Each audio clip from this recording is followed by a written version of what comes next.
Okay, so here we are again today. Just a practice session, no testing really of any kind. We're going to be looking at we're going to be shooting the AEA 29.5 pellets at the high end of their optimum range, which is 975 to 980-ish. Just working on technique, not trying to change anything, just trying to get perfect.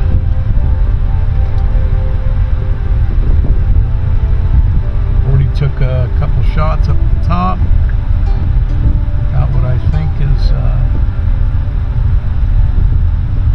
zeroed in, so let's see what happens here.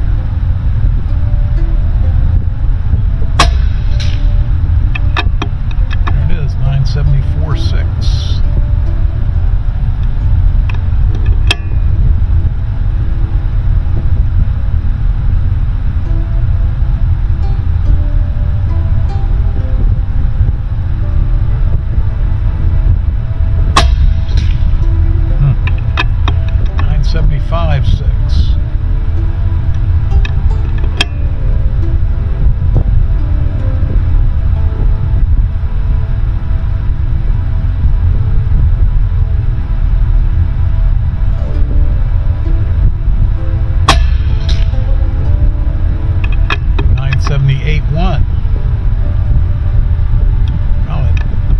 Pellet was pretty damn hopeful.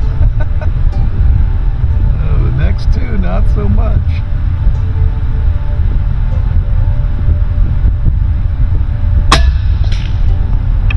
Came back, 979.9.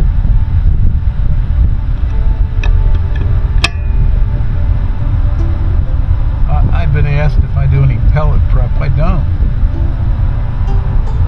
I will do head measurements when I'm shooting the big competitions, but 99% of the time everything is just right out of the can, uninspected.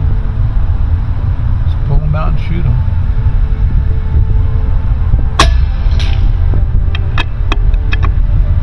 .978.3.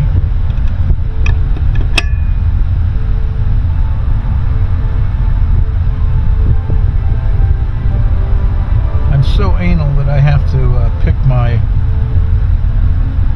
my areas of OCD, and since I hate pellet sorting so much, I just try to avoid it.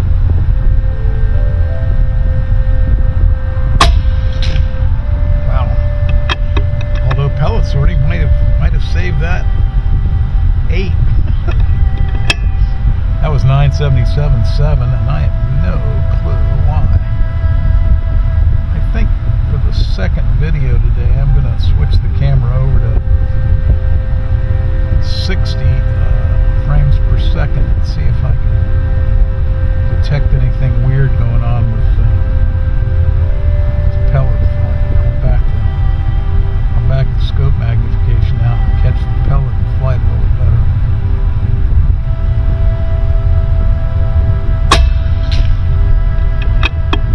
977.6.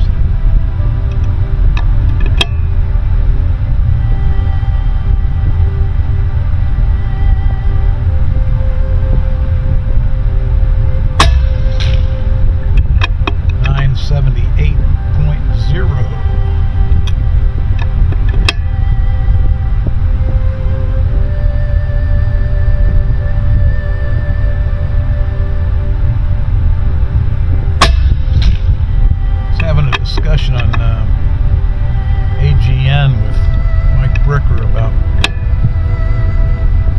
why I shoot 25s instead of 30s,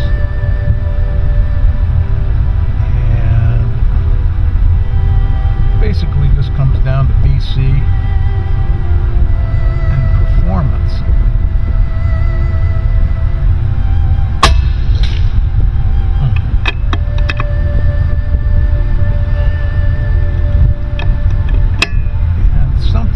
Said made me think a bit. He said that the 30s, he finds the 30s shoot truer.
less energy that you can use to create the flattest arc possible.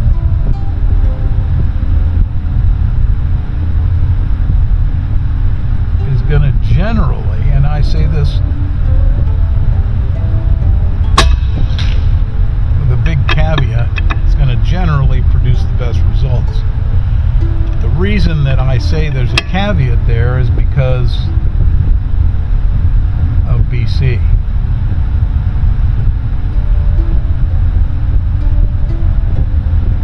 Each projectile is going to have an optimum speed range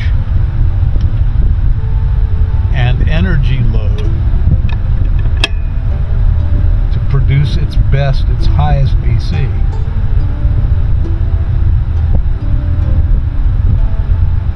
As you start to load that pellet up with greater amounts of energy,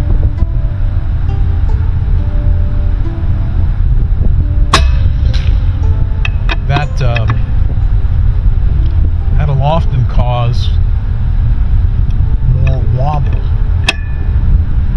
You're getting a greater amount of dystrophy between the spin and the drag because you're shooting at a much faster speed. It's physics. Two cars hitting each other at 5 miles an hour has less effect than on the cars themselves than if one of them was going 60 miles an hour.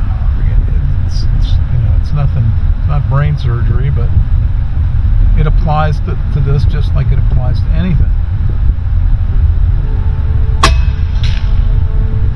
Wow, that was really off. And while these pellets, getting to that point, while these pellets shoot really well at 1030, and what are we at right now? We're at an average of 976.9 and an SD at this point of 2.4. At 1030, the arc is much flatter.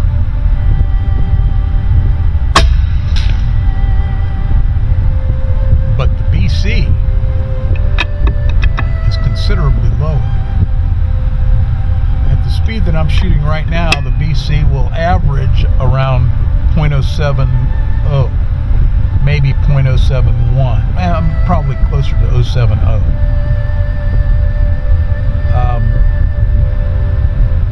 At 1030, I'm getting an average of somewhere around 0.067 or 0.066, which is because BC is, because the math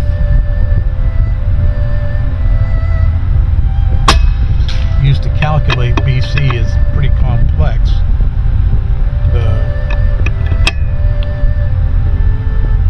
The effect is I'm not going to say it's exponential, but it's pretty highly, the difference is between 1/100th of a point is not as minute as it might sound. It does make a difference.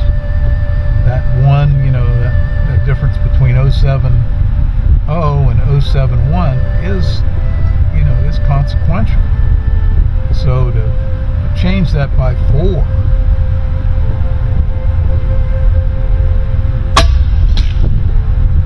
is it's a pretty big change in effect. Now, does that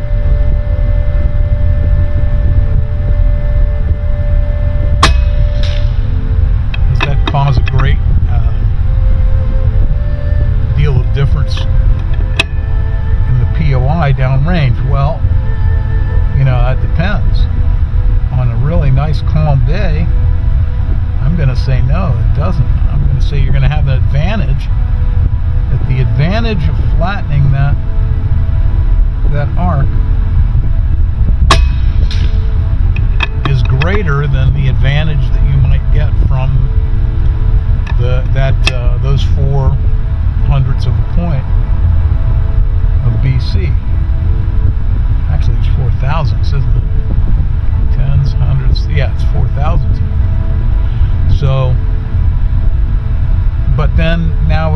back to that physics thing I was talking about,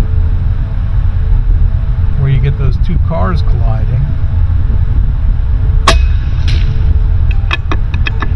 That's 973.5, and you add a little bit of wind to that equation, and you know the effect then is just like those two cars, which is why you'll see most guys